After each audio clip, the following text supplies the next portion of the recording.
to the Sanctum Island, and this is your Singkasikan Invitational Mlbb Tournament 2022. Best of 3 series between Gamelab and Z4 Pegaxy. Yes, and ipakilala muna natin sila, partner. For the Gamelab, ayan, Dan, gamit ang kanyang Tamos. And then for the Ling, Takinaga naman na gumagamit kay Ling, Aizawa naman para kay Julian, Dokme naman para kay Faramis, and Margox only gamit ang kanyang Clint. Ayan, on the other side, Z4 Pegaxy, Sindel with his signature. Beatrix, King Kong with an Akai, Mlbb with an Esmeralda, Reggie with this Franco, and Sue with this Sicilian. They have a scale-up heroes, sustainable heroes. So, parang ang Z4 Pegaxy dito, yung kanilang power spike mid-game to late game. But, again, we know that the Akai could be a very aggressive jungler compare mo sa isang Ling. Yes, tama. And dito, ngayon ko na lang din ulit nakikita, no, for the side of the Gamelab, si Tamos na mag-side lane ulit. Kasi alam naman natin na naging meta rin siya sa jungler, si Tamos, dahil sa damage na binibigay niya. No? Yeah, and Tams is a natural counter for an Esmeralda. Yes. So, ang gandang pagmasdan yung kanilang mga matchup later on. But what I'm really looking right now is the team fight, no, kung paano magiging effective ang isang Faramis during team fights and how Z4 will react during team fights. Remember, they have a single target tank, which is the Franco, though they have that hurricane dance or the heavy spin ni King Kong para pang setup mamaya. But here we go, ladies and gentlemen. First 2 minutes on the game, we have the first turtle. Nagkakaroon na kagad ng pwesto na magkabilang kampo. Tingnan natin kung sino makakakuha ng turtle this time. Pero dahil nga sa maganda yung mobility dito ng Gamelab, sila yung nakapwesto for the turtle. And the members of Z4 will just go away, but the iron connecting, Reggie getting one. We have Dogman on the backside, providing that tankiness and space for the team. Meanwhile, they got the turtle. That was an early advantage for the Gamelab. They fully capitalized their lineup for them to be able to get the pick off, plus getting the getting the turtle, then getting the purple buff of the Z4 Pegaxy. Mervale, mukhang alam ng Z4 na eguls pa sila sa mga pagkakataon na to, kaya medyo umatras sila. Yes, and kanina kasi, ang ganda kasi ng ginawa ni Tamos sa pag-zone out, no, doon kay Akai para hindi siya maka-steal ng turtle. So, after that, nakita naman natin yung damage, no, na natamo ni King Kong dito. So, napaback sila, and then after that, sumunod, no, si Aizawa, and then followed by Faramis para kumuha ng kill. Yeah, and I forgot to mention yung revamp ng Faramis, yung kanyang second skill. Dati ang hirap kontrolin ng kanyang strings. This time he could get more heroes, then you could trigger it whenever you want. Yes, no? so Well, siguro sa tingin ko yun yung naging parang dito, inintindi ng Z4 Pegaxy for them to at least give that turtle para sa Gamelab. But in 3.5 minutes, lamang lang ng onte ang Gamelab. Wala man sa 1,000 ang kanilang kalamangan. Konting experience lang din ang gap ng dalawang jungler. But you're seeing the advantage right now of the Gamelab. They are capitalizing their mobility. Mas mabilis silang umikot sa mapa. yes, oo. Kasi talagang dito kailangan mong maging alerto sa bawat sulok ng mapa. 'Di ba? Kahit ultimo turtle lang yan, kailangan talaga na makuha. Yun lang, usapang nakuha si Dokmen. Ang kinain doon ni Reggie with an iron hook and bloody horn. They were able to take down this pos 4 or pos 5 rather mula sa Gamelab. Pero muntikan din maagawan ng purple si King Kong. Good thing, nakuha pa rin nila to at hindi nila hinayaan na ang Ling ang kukuha. Takenga now together with King Kong battling for the turtle. Tingnan natin kung sino makakakuha this time. King Kong with that body slam. Sino ba makakakuha? Pero ang ganda ng ginagawa ni Dan is trying to zone King Kong out for them to be able to get a turtle. But the turtle has been reset. Iron hook not connecting this time. Flicker out for Reggie. Tamang enhanced chain lang together with the Colt Artar being used by the Gamelab. Look how aggressive they are, knowing that Dogman has the ultimate. So walang no choice ang Z4 Esports kung hindi umatras muna, Mervale.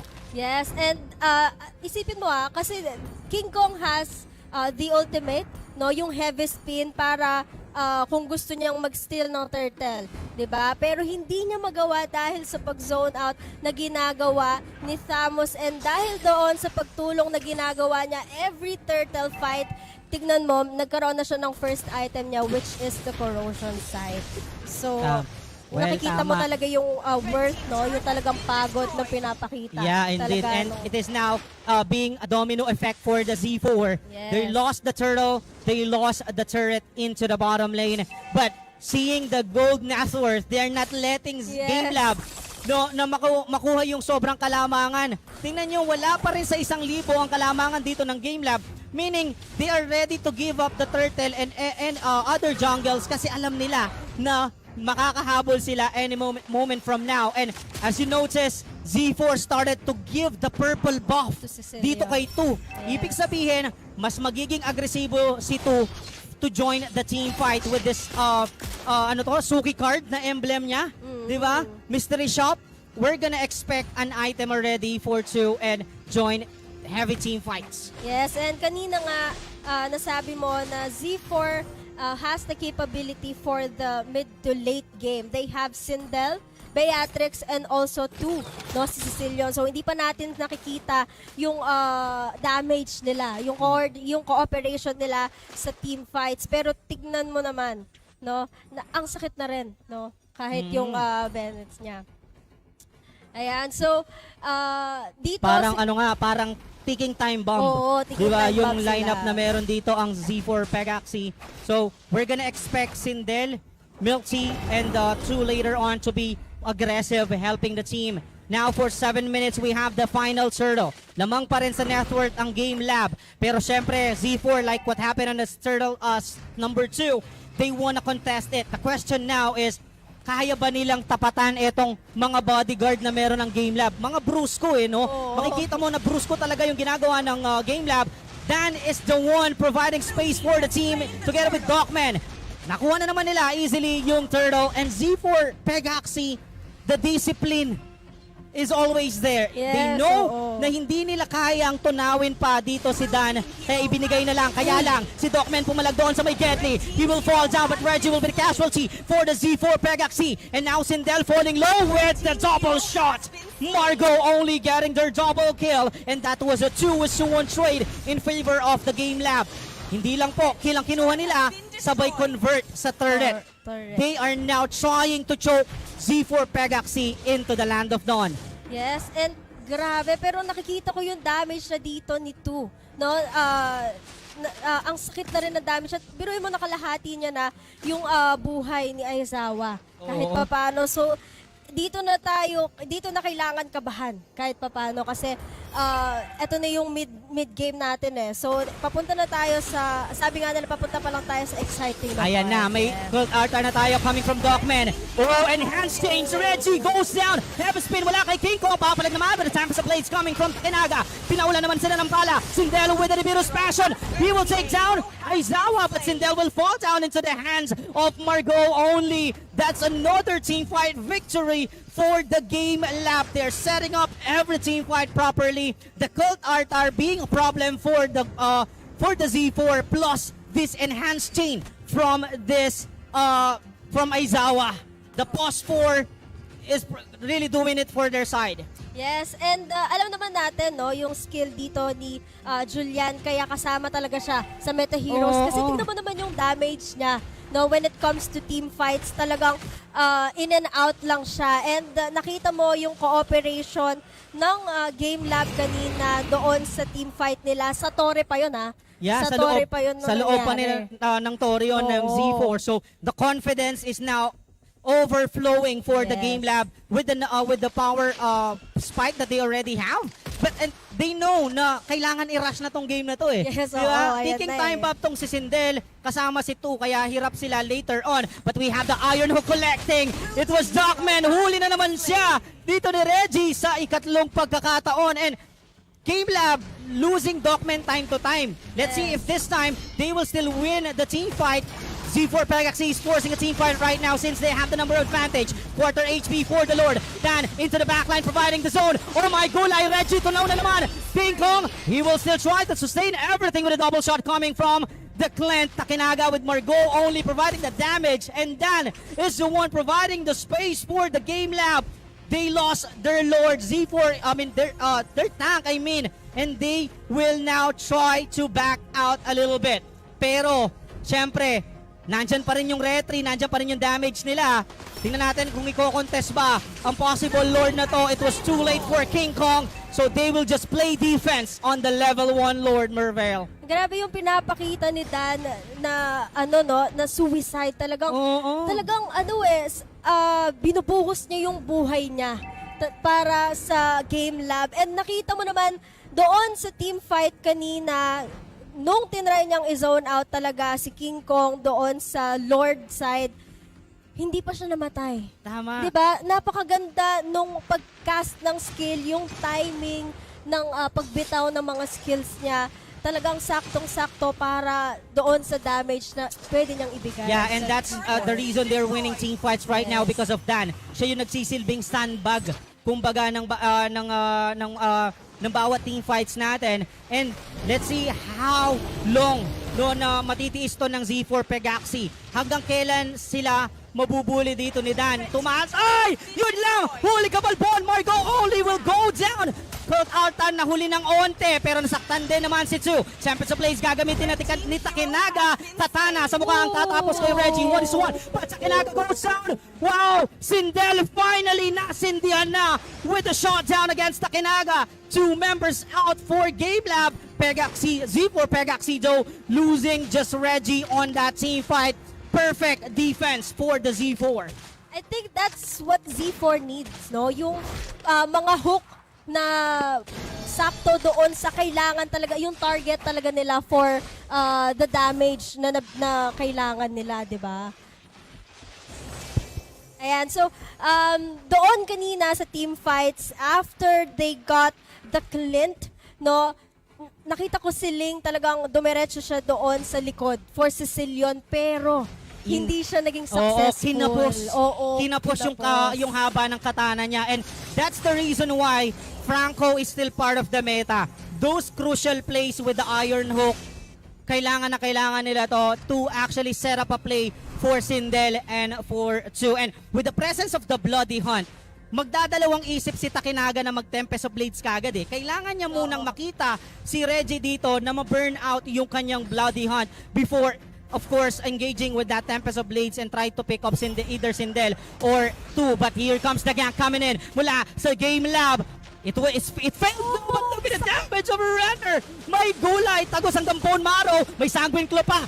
Iron Rook naman this time. Pinawala na ng bala si Dogman. But Reggie will be the castle. Z4. Dan goes down as well. Masakit na ang Z4 Pegaxy. This is what I'm talking about. But Tsu will fall down into the hands of Margo. May late game kayo? Meron din kami. Narito si Cardo, sabi ni Margo, with that double shot, they shot down 2 as well. Make it 1 or 2-over-2 trade, and Gamelab responded immediately whenever Z4 Pegaxy is trying to come back. Yes, and nakita mo doon, no, yung positioning talaga ni Margox doon sa side ng Lord. Kasi talagang nadala siya doon sa hook kanina ni Franco sa kanya. And after that, nakita mo naman yung pagganti, no, ng damage na pinakita niya doon sa Z4. And yun ang kailangan din nilang ingatan. Tama. Diba? Pareho sila eh. Ayan na, umulan na naman ng bala. It was Sindel. But the Lord, the Retry King, Retrinal Baluyot with the Retry. Tempest of Blade Source counter though. Takinaga together with Dogman getting Reggie. 1 casualty for Z4 Pegaxy. Pero isa lang yan. Tiniis, pinalit ni Reggie yung kanyang katawan para makuha lang nila yung Lord. Pero masyado yatang malalim si Milksy. Pinagtulungan mga kaibigan dito ng Gamelab. And now Z4 Pegaxy having the Lord trying to play offense and to break the mid turret, charging in. Lord now breaking the first outer turrets into the mid lane. Meanwhile, Milksy kumukunat na rin dito at sumasakit si Milky. Kagaya ni Dan kanina, siya naman ang nagiging sandbag for the Z4 Pegaxy. Here comes the falling Star Moon setting up. Contra Inferno from Dan. But look at Izawa. He will fall down. Milky will be the casualty for the side of the Z4 Pegaxy, Joe. But still, naroon pa rin si Margo. This is a battle of the snipers. 5-1-4, 9-2-1. Marksman natin, pagandahan ng pwesto. para mapanalo yung bawat team fights natin. Sindel versus Margo right now, fighting toe-to-toe. But two, yes, hindi pa natin nararamdaman masyado si To dito kasi na-out position siya with only 0.17 KDA. But his participation with those bad impacts and sanguine claws is helping the Z4 Pegaxy to set up those plays. Remember, more on melee ang damage ng Gamelab, and Z4 Pegaxy have those artillery to win range team fights. Yes, and kaya nahihirapan din no yung Gamelab dahil doon dahil kay 2. 'Di ba? Kasi yung crowd control na binibigay niya doon sa Z4 is nakakapanggulo doon sa setup no ng Gamelab. Kaya kailangan talaga nilang mag-ingat na hindi makuha no itong si 2 kasi tingnan mo yung yung deaths niya. Indeed. And don't forget the crucial retribution of Retrinald Baluyot. We call them Retrinald Baluyot because of that reason. Pero si King Kong, mga kaibigan, ang pinagtutulungan ngayon mga chong, 3 laban sa 1. Umikot yung Panda with a heavy spin. Nahuli si Dan, kaya lang patakbo na lang ang mga miyembro ng Z4 Pegaxy. But Milty naiwan doon sa may damuhan on the reverse side of the Quantum Inferno. Si Virus Passion ni Sindel para protektahan saan sa Milty. Buhay para si Milty. Here comes the Cloud Arthur coming from Dogman protecting their team. But they will lose Dogman. Sindel goes down as well. Killing spree from Margo. They took down 2 members from Pegaxy. 3 laban sa 4. At eto na sapat yung binigay na support ni Dogman bago pa siya pumanaw. Grabe, crucial no yung doon sa pwesto nila.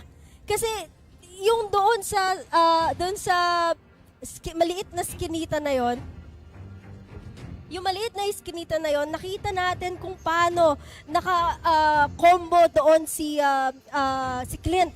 'Di ba? Alam naman natin na ang tawag dito, double crit, 'di ba? Si Clint lalo na doon sa items na binubuo niya. Yeah. So kailangan nila mag-ingat doon sa mga pwesto doon sa bawat mapa kasi doon sa masikip na mapa na yon, pwedeng maging advantage yon sa isang team. Indeed. Diba? And remember, positioning matters sa mga ganong klaseng team fights. And the coordination, no, yung teamwork talaga, parang dikit yung bituka. Pulado na kanina si Dan. Seeing Dogman using the cult altar, nag-go pa rin sila. Yes, they failed to take down Milty immediately, pero nanggigil may bitin na nabitin kami. So talagang hahabulin at hahabulin namin si Milty, and through the cult altar, they were very aggressive at nagpay yun. They were able to take down Sindel and even 2 on that team fight. The problem now for the side of the Z4 Pegaxy, they lost 2 artillery damage. Hirap silang pumunta sa backline to take down Margo only. Sino pa ba ang pupunta sa likod to shut down Margo? Yes, 'di ba? Dito doon sa gameplay, they have Ling para tumalon or pumunta sa backlane for kapag nahihirapan sila doon sa front nila, sa frontliner. So dito kailangan nilang mag-adjust para makuha si Margo. Well, let's see paano mag-a-adjust dito ang team ng Z4 Pegaxy. Remember guys, this is just your game number 1. Yes. This is a scheduled best of 3 at isa pa. Buena mano, serye pa lang to, mainit na. Grabe, kahit gaano pa kalamig sa buong SM Clark, sa init na ng laban na to, pagpapawisan kahit sino. Sa mga viewers natin online, do not forget to share the live stream para suportahan ang hinaharap ng MPL, the future of MPL. Pero huli, si Takinaga with the iron hook and bloody heart, pero walang follow-up damage ang Z4 Pegaxy. Now King Kong, Dan, tignan mo naman ang pambubuli niya. Sinusunog yung Panda. King Kong was forced to use the heavy spin to run away. Dogman though medyo napalalim. Tamang gamit ng Cult Altar for them to be able to run away. Though, they popped that out with that bat impact coming from 2. 2's damage is too much already. But the problem is the coordination right now for Z4 Pegaxy. Now, with that team fight and zone out na ginagawa ng Gamelab, they were able to secure this Lord that could help them break those remaining inhibitor turrets in if they will able to get some of the members coming from Z4 Pegaxy. Pwede nang matapos yung laban, Mervale. Yes, and doon sa participation ni Dan kanina, siya yung nagiging roamer or yung nagiging tank ng Gamelab dahil sa napakatinding depensa. Talaga na contribution niya sa Gamelab. And yun ang yun ang kumbaga ang tawag dito, yun yung gold, no? Yun yung Oo. ano nila talaga. Well, Kailangan nila. tingnan natin. And remember the second chance ni Docman. No, everyone, ano tama ba yun? Everybody deserve a second chance. So yes. everybody talaga for Docman kasi dalawa yung HP na binibigyan niya dito. At ito, basag na yung tarangkahan sa may baba. May enhancing tayo. Pero inuwi ni King Kong si Dan. Amin ka na lang. Kanina pa yan. Ngayon, nakuha na ang isa mula sa team ng Gamelab. But Z4 Pegaxy losing the inhibitor turret into the bottom, but they were able to mount the Lord immediately, avoiding another casualty for the team and for the turret. What an amazing heavy spin coming from King Kong. Binalot si Naron. Oo, parang napakanta na lang si ano doon, si King Kong. Akin ka na lang. Kanina pa kasi sila Oo. binubuli ni Dan.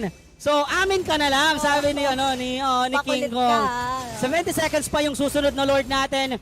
Positioning matters for this game. So far, it was Gamelab winning every team fights with a 13-12 score. More on pick-offs and shutdowns yung nakukuha ng Z4 Pegaxy. But in terms of team fight, it is always just like a 2-1 average score coming from the Gamelab. 59,000 over 57,000. Medyo, sa mga ganitong klaseng oras, 19 minutes, Dapat may hindi na medyo iniinda yung ganyang klaseng kalamangan eh. No? Positioning-wise, coordination, doon na umiikot itong laban na to. The battle of the snipers or the gunners coming from both sides. Even Reggie's Iron Hook are connecting right now. So if you are Gamelab, kailangan mo pa rin pag-ingatan yung pamingwit dito ni Reggie. Kanina sinuwerte lang si Takinaga eh. Oo. Walang nakadikit kay Reggie, walang nakatingin sa kanya right after that Iron Hook. Pero ano kung nasundan agad yon ng na-follow up agad yon no ng Z4, pwede nilang ma-pick off siling and they can have the Lord that Indeed. time, di ba? Kung na-amaze po kayo sa mga galaw ng mga players natin, mga MPL caliber na po ng mga player ang napapanood nyo. Yes, No? Oh my gulay, look at that runner coming from Sindel, hitting Margot only on target, but that damage wouldn't really matter. No, hindi. Kung sigurong may savior, yung Dawning Light na poke, Oo. dito na nagmamatter yun eh. Kaya nga yung Yung savior, combo. pasok na pasok sa mapa, pero pasok yung Iron Hook! Holy kapalpon! Margot will promise immortality. I mean, Dogman will promise immortality and he will pop out. Samantalang si Dan, nanunulog na naman with the Continent Inferno. Iron Hook, bumalik sa nakaraan! Halika Dan with a hook coming from Reggie. 2 consecutive crucial hook from them. But King Kong with a heavy spin, now trying to set up a play. Z4 Pegaxy medyo nag-reset muna ng onte. Sineset up nila at hinihintay na naman yung Iron Hook ni Reggie. 2 crucial Iron Hooks, Mervale. Yes, and dito na natin nakikita yung focus talaga ng Z4 Pegaxy kasi crucial na tong time na to eh. Dito na tayo umaabot sa late game and tignan mo Ayan na si naman, Dan. may Iron Hook na naman tayo. Si Dan, he will promise immortality. Enhanced time being used, but Dan goes down. Reggie with a kill. We have 4 members left for Gamelab since they have their roamer back.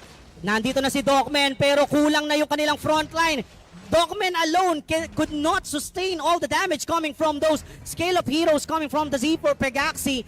Yes, meron siyang cult altar, pero yung kunat talaga wala na eh. Wala na si Dan sa kanilang kampo. 30 segundo kay Dan para maghintay pa rin. Tingnan natin kung ipipilit ba ng C4 Pegaxy ang pagkuha ng Lord. The members of the Gamelab right now, they're also in preparation para sa team fight. May kagat na si Reggie with a floating horn. Cult altar ni Dogman, but he will pop. Wow! Almost being taken down with a 1 more HP. Takinaga with the Divine Sword. Napalalim yata, pero sintila nakakuha ng Lord. Magandang play coming from the Z4 Pegaxy, isolating the members of Gamelab. Margot only goes down.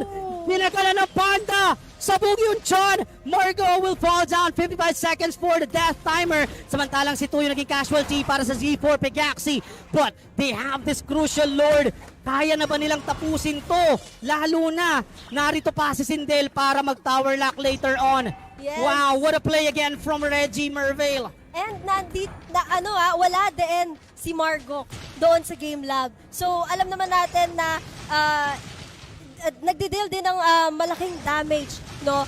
Tumutulong din sa damage dito si Margot. And 20 seconds pa bago siya mag-respawn ulit. So dito sa Z4 naman, wala si Tu. yung nagbibigay sa kanila ng crowd control. So, I think, kung makakahuli dito si Franco and makakaipit dito si King Kong, pwedeng-pwede na nilang idiretso yung game. Indeed. Well, depends ang Marino ang Gamelab this time. Online na ang buong Z4 Pegaxy. The damage, the sustain, narito na. Usapang coordination ba? Sapat dyan para sa Z4 Pegaxy. They will get the inhibitor turret into the mid lane together with the top lane. Lord with one more HP and he will be melted down by the members of the Gamelab. Falling star mo ni Melty. Setting up a play. But ata pero naka-tower lock na ang Z4. They will get the game number 1. Grabe yung flicker in na ginawa ni Beatrix doon and nagpalit siya ng shotgun para lang talagang matapos na yung game number 1. And again guys, take note, this is just